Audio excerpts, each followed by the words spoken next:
میرا گمان ہے واللہ عالم، میں نے کہا تھا ان باتوں میں اختلاف کی گنجائش ہے، یہ کوئی میں قرآن و حدیث کی روح سے نہیں کہہ رہا ہوں، لیکن جو میرا مشاہدہ ہے افغانستان کی تقسیم ہو جائے گی، پختون حصہ جو ہے پاکستان کے ساتھ ملے گا، اور یہ یہاں پر وادی سندھ جس کو اقبال نے کہا ہے کارواں زیں وادی دور و دراز آیت بروں، اس جہاں پر خلافت علی منہاج النبوہ کا نظام قائم ہوگا اور یہاں سے فوجیں چلیں گی، نمبر ایک۔ نمبر دو، عرب کے ریگزار میں 15ویں صدی کے مجدد کا ظہور ہو جائے گا۔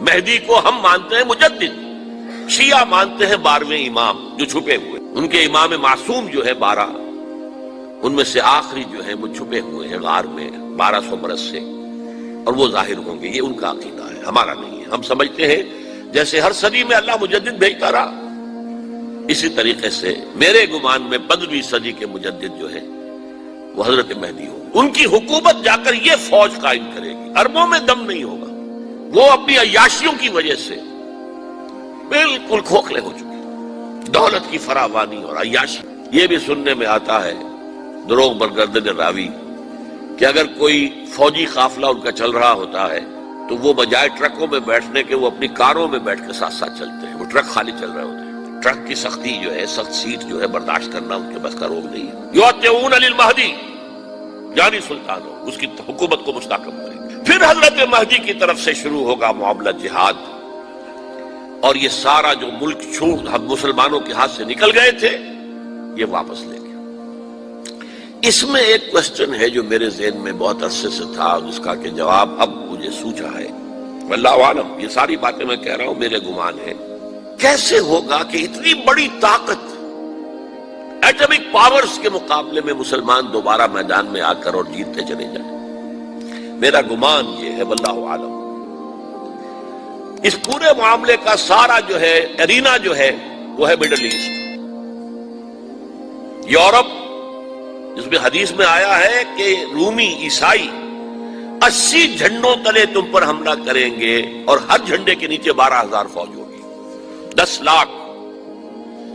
اور مجھے حال ہی میں معلوم ہوا ہے کہ آج کل جو ایک ڈویژن ہوتا ہے وہ 12,000 کا ہوتا ہے، تو 80 ڈویژنز آرمی آئے گی۔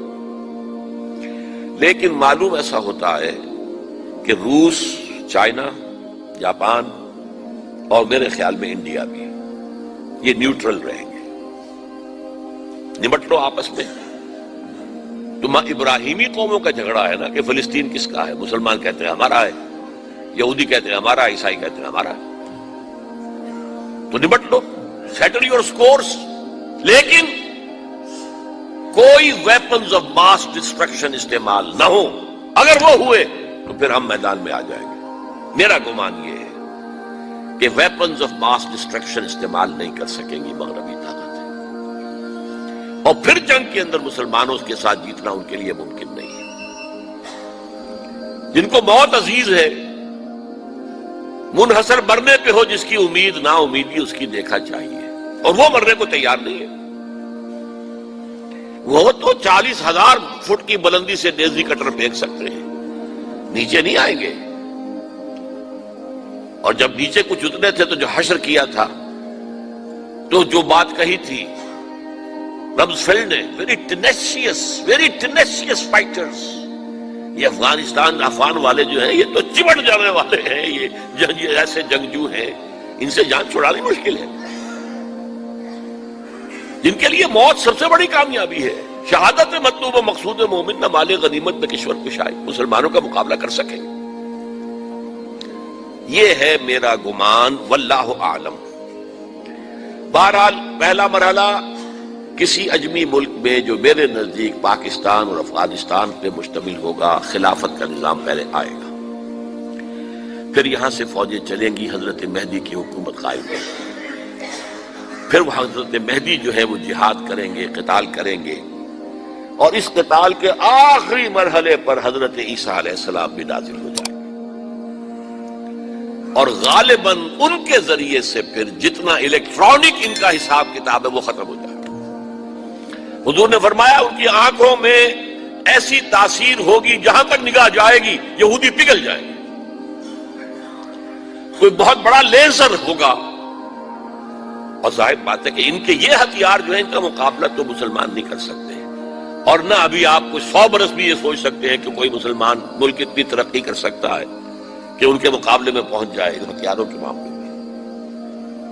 تو یہ اصل میں جو شخص سراپا معجزہ تھا، حضرت عیسیٰ جو ہیں سراپا معجزہ، پیدائش معجزہ، آسمان پر اٹھایا جانا معجزہ، خلق حیات، بنایا مٹی کا پرندہ، پھونک ماری اڑنے لگا، احیاء موتا، مردہ کو کہا اٹھو قم باذن اللہ، اٹھ گیا چلنے لگا، مادرزاد اندھے کے آنکھ پر ہاتھ پھیری اور اس کو آنکھیں اللہ نے دے دی، کوڑی کے جسم پر ہاتھ پھیرا اور کوڑ صاف۔ اس سے بڑے معجزے تو کسی کو دیے ہی نہیں گئے، سراپا معجزہ۔ وہی آ کر آخری جو بھی ہوگا معاملہ، اس کے اندر حضرت عیسیٰ کی معجزاتی شخصیت جو ہے در حقیقت وہ فیصلہ کن ہوگی۔ میرے نزدیک یہ ہیں وہ چیزیں جس کی بنا پر میں سمجھتا ہوں کہ حالات جو ہیں جدھر جا رہے ہیں، حضرت عیسیٰ کے آنے کے بعد 2 نتیجے نکلیں گے۔ عیسائیوں کا مذہب ختم ہو جائے گا۔ حدیث میں آیا ہے کہ عیسیٰ آئیں گے، یکسر الصلیب و یقتل الخنزیر، صلیب کو توڑ دیں گے۔ کیا مطلب؟ کہاں تم صلیب اٹھائے پھر رہے ہو؟ میں صلیب دیا ہی نہیں گیا، یہ سب تمہارا ایک من گھڑت قصہ ہے، مجھے تو اللہ نے پہلے اٹھا لیا تھا۔ وما قتلوہ وما صلبوہ،